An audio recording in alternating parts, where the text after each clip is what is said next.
What's up, everybody? John Delarose here, the leading Hispanic voice in science fiction.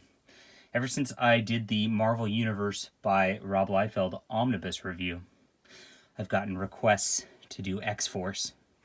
And I gotta tell you guys, we have teeth. We have muscles. We have muscles growing on the muscles. We have pouches. We have pouches growing on the pouches. But the one thing we don't have is feet. This is my X-Force review. So I have never read any of the New Mutant stuff that preceded this. As I understand it, Rob Liefeld created Cable and Deadpool, and they were running in New Mutants, and then they decided to reboot it with an all-new #1 collector's item. Imagine that. Here's some more muscles, some more great teeth, some more pouches, and... do I see any feet? Nope, no feet. Okay. But that's what happened here. You know, it's an art style. And I actually don't hate the art style. I think it's kind of fun to read. And I think it's a lot of pinups, basically. And a lot of splash pages. And then splash panels that look like splash pages, but smaller panels.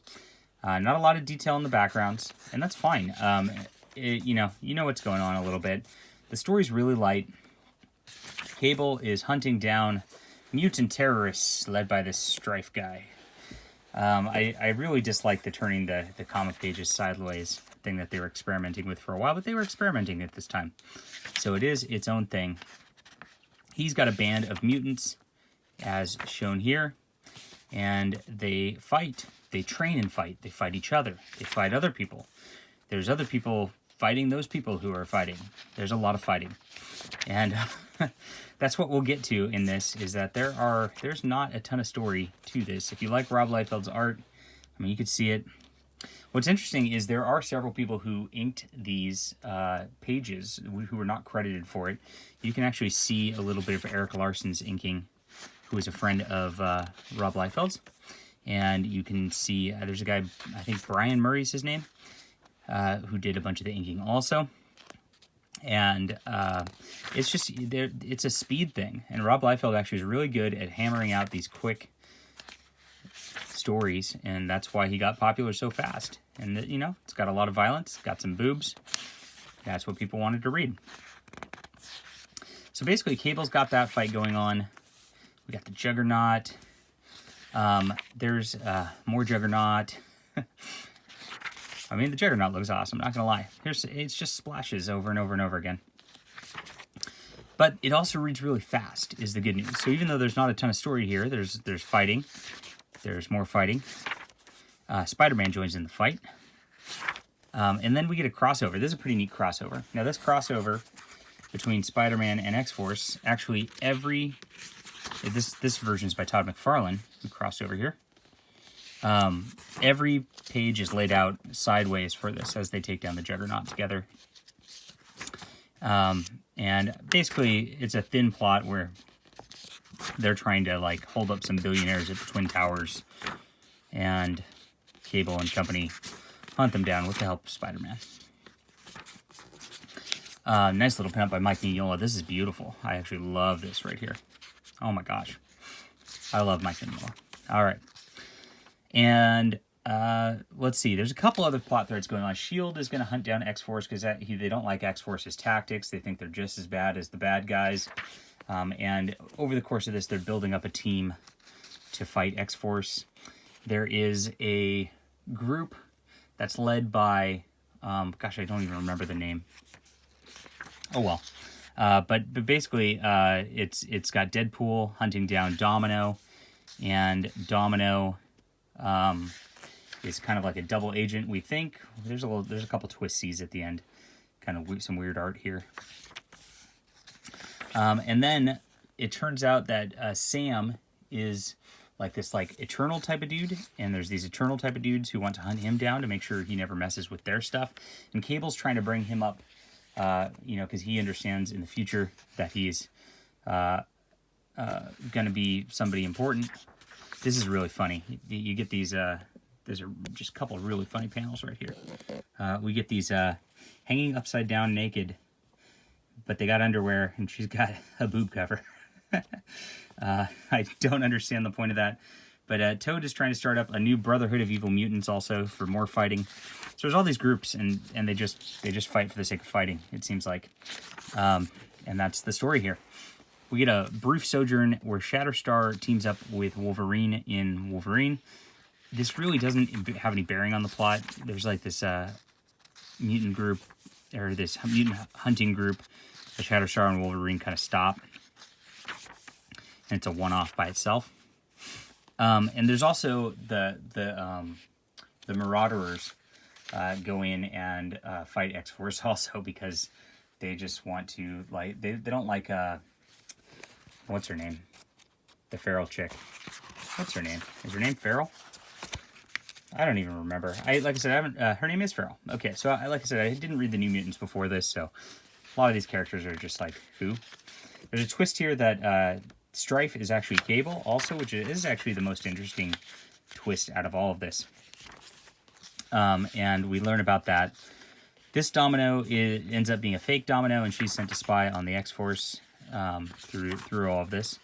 And we get some more fighting. Here we go. Look at that. A lot of teeth, a lot of fighting.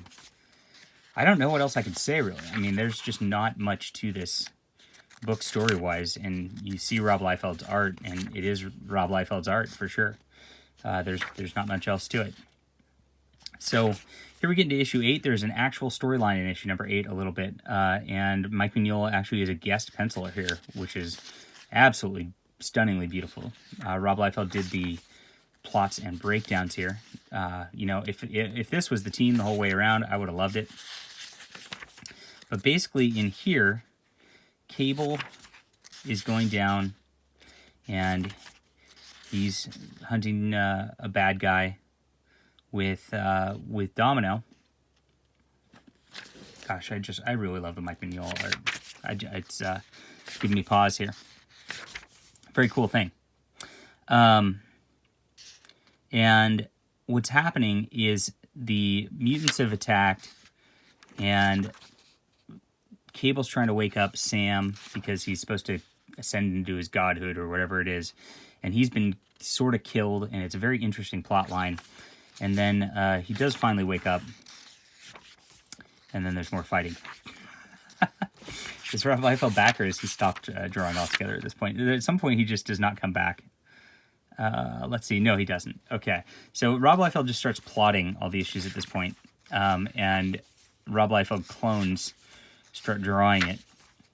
And here we go. We get a Weapon X side thing, and Weapon X is this other guy. He's not Wolverine at this point, but he's going to join the team that actually joins S.H.I.E.L.D. to hunt down, what's his name? Cable at this point. So they're all going to kind of descend together. Cable's going to realize their base is compromised. Look at these muscles on muscles. So this is the Rob Liefeld cloning I'm talking about. This is by Mark Pacella. And you see that he just like does Rob Liefeld not quite as well as Rob Liefeld. Look at the proportions here. You have like a really big, thick frame. The arm's like this small.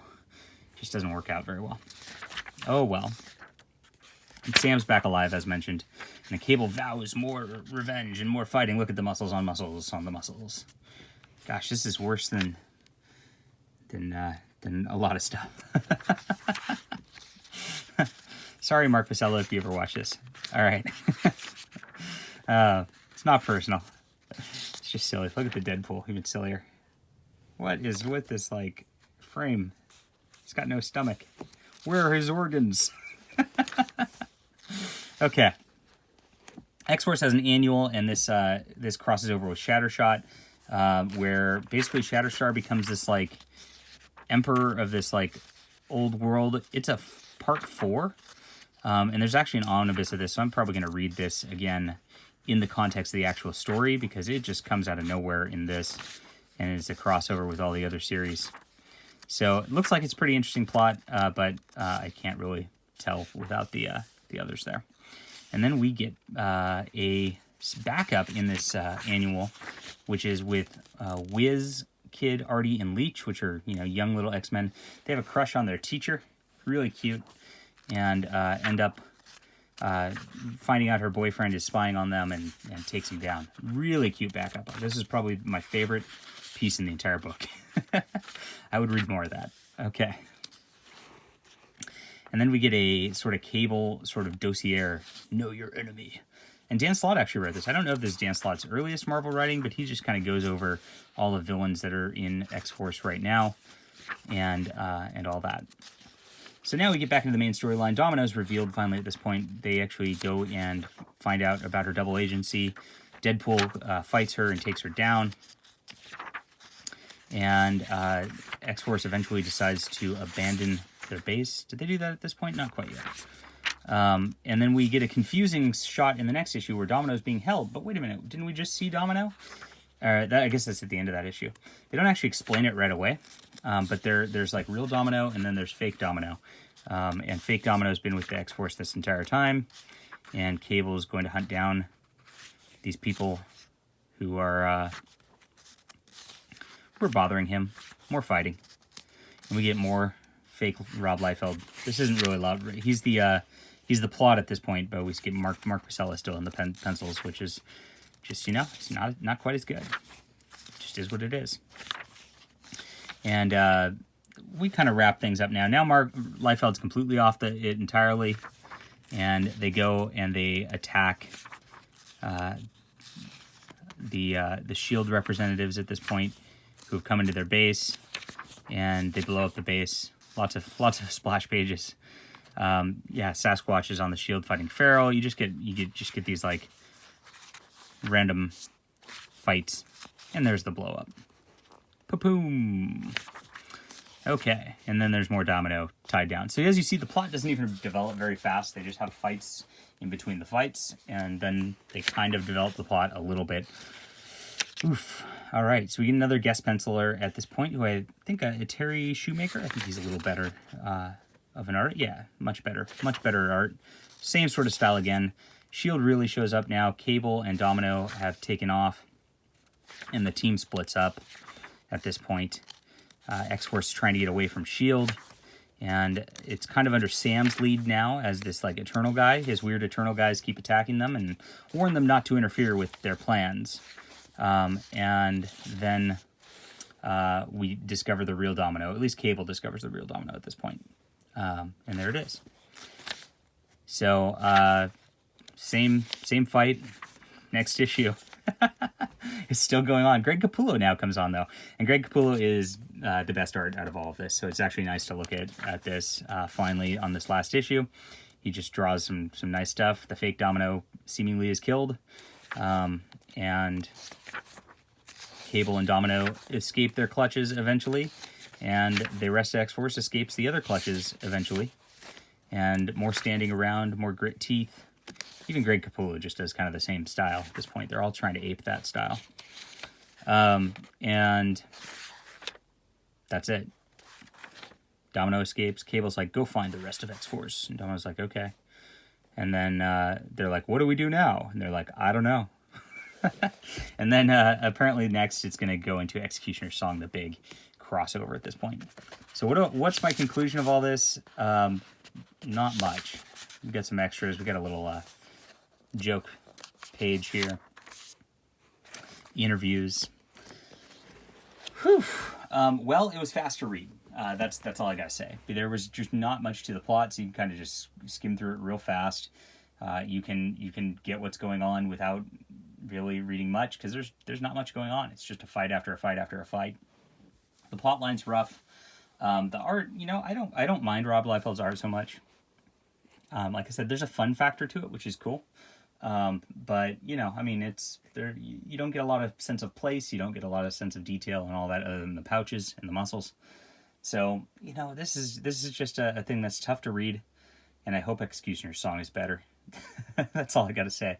So, gosh, I got to give this a 5 out of 10 overall. I think, especially once the guest pencilers come in, it's just somebody trying to badly imitate Rob Liefeld, which is painful, and that's a good portion of the book.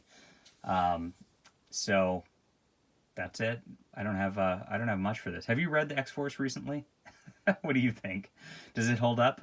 Do you have nostalgia for it? I know a lot of people probably have nostalgia for it, so that'll be interesting to hear from people being like, dude, I love this book. But I'm sorry, it's just not that good. All right, hit that like and subscribe button, and I will be back soon.